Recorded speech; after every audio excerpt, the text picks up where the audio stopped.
कहानी के शुरुआत में हमें 2008 का टाइम दिखाया जाता है। हमें जीरो नाम के कॉलेज स्टूडेंट को दिखाया जाता है। जीरो अपनी जिंदगी में बहुत ही अकेला रहता है। इस दुनिया में उसका साथ देने वाला कोई नहीं है, जिस वजह से वह काफी उदास भी रहता है। जीरो एक दिन मॉल में शॉपिंग कर रहा होता है और तभी उसे वहाँ एक लड़की दिखाई देती है। वो लड़की जीरो को देखकर मुस्कुराने लगती है। जीरो को कुछ भी समझ नहीं आता और तभी वो लड़की वहाँ से चली जाती है। वो लड़की मॉल से कुछ कपड़े चुरा कर पहन लेती है। आज के दिन जीरो का बर्थडे था और बर्थ के दिन वह हमेशा अकेले ही अपना बर्थडे मनाता था। आज भी वह अकेला अपना बर्थडे सेलिब्रेट करने के लिए रेस्टोरेंट में जाता है, लेकिन वहीं वह लड़की अभी भी जीरो का पीछा कर रही थी। वो रेस्टोरेंट में जीरो के पास आकर बैठ जाती है। वो लड़की जीरो को बताती है कि आज के दिन उसका बर्थडे है, जिस पर जीरो भी उसे बताता है कि उसका भी आज के दिन बर्थडे है। अब वो लड़की मेन्यू देखकर काफी सारा खाना ऑर्डर कर देती है। जब खाना आता है तो वो लड़की इस तरीके से खा रही थी जैसे उसने पहले इतना अच्छा खाना कभी देखा ही ना हो। तभी वेटर बिल लेकर आता है और बिल देखकर जीरो की सिट्टी पिट्टी गुल हो जाती है। वो लड़की जीरो से बोलती है कि वह बाहर जाकर उसका वेट करे और वो बिल को पे कर देगी। जीरो रेस्टोरेंट से बाहर आ जाता है और उस लड़की के आने का इंतजार करने लगता है, लेकिन तभी वह लड़की रेस्टोरेंट से भागते हुए बाहर आती है और उसके पीछे रेस्टोरेंट का मैनेजर भी पड़ा हुआ था, यानी कि उसने बिल पे नहीं किया था। अब जीरो और वो लड़की वहाँ से भाग जाते हैं। आज के दिन वो दोनों काफी एंजॉय करते हैं। जीरो भी बहुत खुश था। इस साल का बर्थडे उसके लिए सबसे अच्छा बर्थडे था। अब वो लड़की जीरो से उसकी आंखें बंद करने के लिए बोलती है। जीरो अपनी आंखें बंद करता है, जिसके बाद वह जीरो को एक की चेन गिफ्ट करती है और जीरो भी उसे एक चीज गिफ्ट करता है। वो लड़की जीरो से बोलती है कि वो फ्यूचर से आई है, यानी कि 100 साल बाद के समय से। ये बोलते ही वो वहाँ से चली जाती है। जीरो अपनी आँख खोलता है और देखता है वो लड़की वहाँ से जा चुकी थी। इस दिन के बाद से जीरो दोबारा से उदास रहने लगता है। उसकी जिंदगी दोबारा से पहले जैसी हो जाती है। 1 साल बीत जाता है और आज के दिन जीरो का बर्थडे था। वो अपना बर्थडे सेलिब्रेट करने के लिए उसी रेस्टोरेंट में जाता है। वहीं में दूसरी साइड शहर का सीन दिखाया जाता है। शहर के अंदर एक बहुत ही तेज बिजली कड़कती है। उसके तुरंत बाद ही वहाँ एक लड़की आ जाती है। ये लड़की देखने में बिल्कुल पहले वाली लड़की जैसी थी, लेकिन इस बार उसके मूड में कुछ चेंज लग रहा था। रास्ते में उसे 3 लड़के परेशान करने लगते हैं, जिन्हें वो एक ही झटके में मार गिराती है। और एक लड़की इतनी आसानी से इंसानों को नहीं मार सकती, जिसके बाद वह एक शॉप में जाती है और वहाँ से कपड़े ले लेती है। शॉप की ओनर उसे रोकने की कोशिश करती है, लेकिन वह उन्हें बिजली के झटके देकर बेहोश कर देती है। अब वो लड़की केक लेकर सीधा उसी रेस्टोरेंट में पहुंचती है। वो जीरो का बर्थडे सेलिब्रेट करने के लिए आई थी। जीरो उसे देखकर बहुत ज्यादा खुश हो जाता है, लेकिन इतने में ही रेस्टोरेंट के अंदर एक गुंडा आ जाता है। वो रेस्टोरेंट के अंदर फायरिंग करने लगता है। गोली जीरो को लगने वाली होती है, लेकिन तभी वह लड़की उसे बचा लेती है। अब वो गुंडा गैसोलीन कैन उठाकर पूरे रेस्टोरेंट को आग लगाने वाला था, लेकिन तभी वह लड़की उस गुंडे को जाकर मारने लगती है। वो उसकी गैसोलीन कैन उसके ही मुंह में पलट देती है और उसे एक ही झटके में उठाकर विंडो से बाहर फेंक देती है। वो बाहर गिरता है और ऊपर से एक जलती हुई सिगरेट उसके ऊपर गिर जाती है। वह जलकर राख हो जाता है।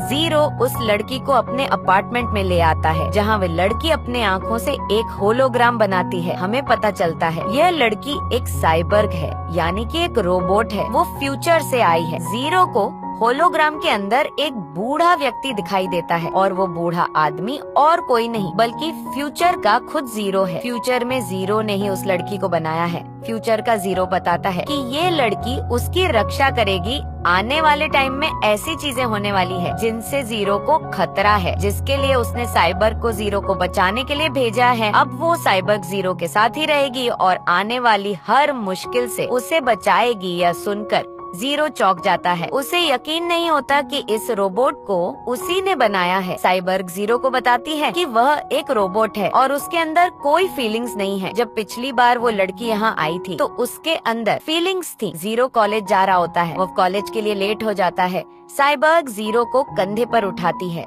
और गोली की स्पीड से उसे कॉलेज पहुंचा देती है। वो इतनी तेज भागती है कि आसपास के लोगों को कुछ पता ही नहीं चलता। कॉलेज में जीरो के साथ लड़की को देखकर उसके दोस्त उसे पार्टी पर इनवाइट करते हैं। जीरो साइबर्ग को लेकर उस पार्टी में पहुंचता है, जहां वह सब ड्रिंक करने लगते हैं और जीरो गलती से साइबर्ग को भी ड्रिंक करवा देता है, जिसकी वजह से उसके फंक्शन बिगड़ जाते हैं। वो अपनी गर्दन को 360 डिग्री में घुमा देती है। जीरो साइबर्ग को लेकर वहाँ से चला जाता है। अगले दिन जीरो अपनी जॉब पर जाता है।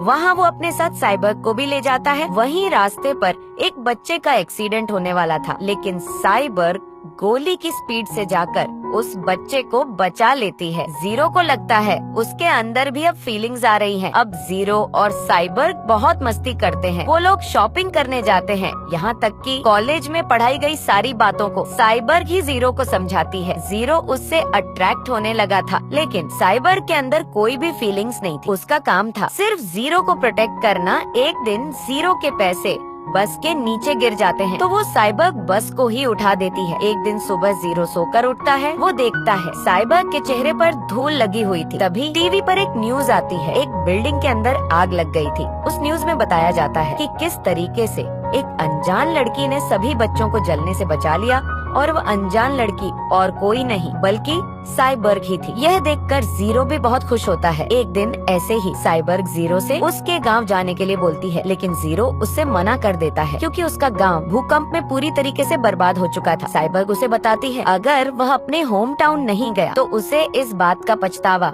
पूरी जिंदगी रहेगा। जीरो अपने गाँव का नाम सुनकर इमोशनल हो जाता है और वह आखिरकार वहाँ जाने के लिए मान जाता है। अब वो दोनों बस में बैठकर उसके गांव के लिए निकल जाते हैं। जब जीरो वहाँ पहुँचता है तो वह देखता है उसका गांव बिल्कुल ठीक था। वहाँ कोई भी भूकंप नहीं आया था। दरअसल में साइबर्ग उसे टाइम ट्रेवल कर पास्ट में ले गई थी। वहाँ जीरो अपने गांव की यादों को दोबारा से जीता है। यहाँ तक कि उसे अपना छोटा रूप भी दिखाई देता है। जीरो अपनी माँ को देखता है और बहुत ज्यादा खुश होता है। इस सब के बाद जीरो का अट्रैक्शन साइबर्ग से और भी ज्यादा बढ़ जाता है। अब वो दोनों वापस प्रेजेंट में आ जाते हैं। जीरो से रुका नहीं जाता और वो साइबर्ग को बता देता है कि वो उससे प्यार करता है, लेकिन साइबर्ग उसकी किसी भी बात का जवाब नहीं देती, जैसा कि वह एक रोबोट है, तो उसके अंदर कोई भी फीलिंग्स नहीं है। अगले दिन जीरो न्यूज देखता है। न्यूज में बताया जाता है एक आतंकवादी एक स्कूल के अंदर घुस गया है और उसने सभी बच्चे और टीचर्स को बंदी बना रखा है। लेकिन तभी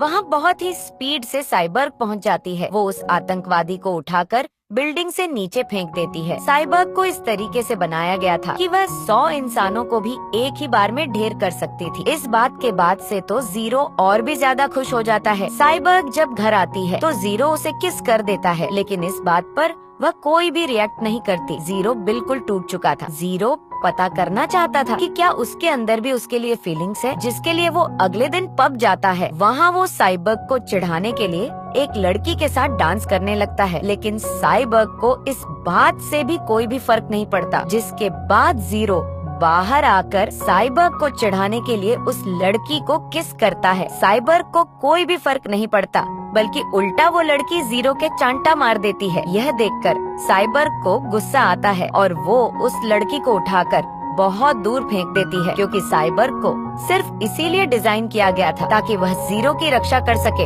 अब जीरो परेशान हो चुका था क्योंकि उसे साइबर्ग से प्यार था। वो इस बात से गुस्सा होकर उसे वहीं छोड़कर चला जाता है। अगली सुबह जब जीरो उठता है तो वहाँ साइबर्ग नहीं थी, वो वहाँ से जा चुकी थी। जीरो उसे बहुत ढूंढता है, लेकिन वह उसे कहीं नहीं मिलती। जब वह घर वापस आता है तो उसे किसी ने बिल्ली गिफ्ट की थी और ये उसे साइबर्ग ने ही गिफ्ट की थी। अब जीरो काफी टाइम तक अकेला रहता है। उसके साथ कोई नहीं था। उसकी जिंदगी दोबारा पहले जैसी हो चुकी थी। लेकिन ऐसे ही एक दिन जीरो अपने अपार्टमेंट में बैठकर पुरानी बातों को याद कर रहा था। तभी वह देखता है उसका अपार्टमेंट बहुत तेज हिलने लगता है। वह बाहर देखता है जहाँ बहुत ही तगड़ा भूकंप आया था। सारी बिल्डिंग गिर रही थी। जीरो की बिल्डिंग टूट जाती है और जीरो नीचे गिर रहा होता है, लेकिन तभी वहाँ साइबर्ग आ जाती है। वह जीरो को बचा लेती है। पूरा शहर भूकंप की वजह से तबाह हो चुका था। साइबर्ग जीरो को उठाकर सेफ जगह ले जाने लगती है, लेकिन तभी वह देखती है उनके ऊपर एक बिल्डिंग गिरने वाली है। वह जीरो को धक्का मारकर दूर फेंक देती है, जिससे वह पूरी बिल्डिंग साइबर्ग के ऊपर ही गिर जाती है। लेकिन दूसरी साइड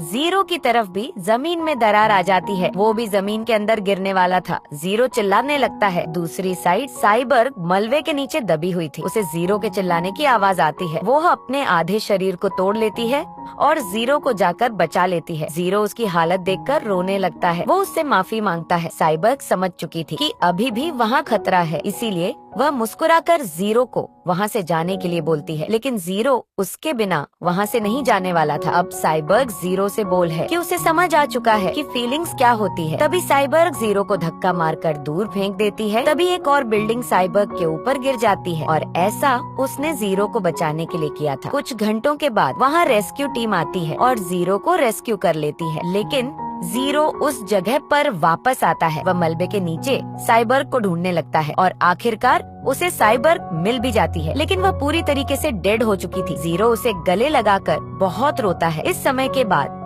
जीरो की जिंदगी दोबारा से पहले जैसी हो जाती है। वो अपनी जिंदगी में अकेला रहने लगता है। अब बस उसका एक ही एम था, वो आगे चलकर एक बहुत ही बड़ा साइंटिस्ट बनना चाहता था। अब हमें 61 साल बाद का टाइम दिखाया जाता है। जीरो एक बहुत ही बड़ा साइंटिस्ट बन चुका था और उसने साइबर्ग को भी बना लिया था। जीरो काफी बूढ़ा हो चुका है, यहाँ तक कि उसके पैर भी काम नहीं करते। अब ये वही टाइम है जब जीरो साइबर्ग को पास्ट में भेजता है ताकि वह जाकर जीरो की मदद कर सके। साइबर्ग को पास्ट में भेजने के बाद बूढ़ा जीरो मर जाता है। सीन शिफ्ट होता है और हमें एक 126 साल बाद का टाइम दिखाया जाता है। इस समय साल 2135 चल रहा था। दुनिया बहुत आगे बढ़ चुकी है और जीरो के फार्मूले की मदद से सब ने टाइम ट्रेवल करना भी सीख लिया है। आज के टाइम में भी जीरो को एक बड़े साइंटिस्ट के तौर पर याद किया जाता है। यहाँ तक कि एक म्यूजियम के अंदर जीरो और साइबर्ग का स्टैचू भी बनाया गया है। इसी समय में हमें एक लड़की को दिखाया जाता है जो कि दिखने में बिल्कुल हूबहू साइबर्ग जैसी थी। वो लड़की म्यूजियम में जाती है। वो म्यूजियम में जाकर साइबर्ग को देखती है और उसे देखकर हैरान रह जाती है क्योंकि वो देखने में बिल्कुल हूबहू उसी के जैसी थी। एक दिन ऑक्शन में उस साइबर्ग को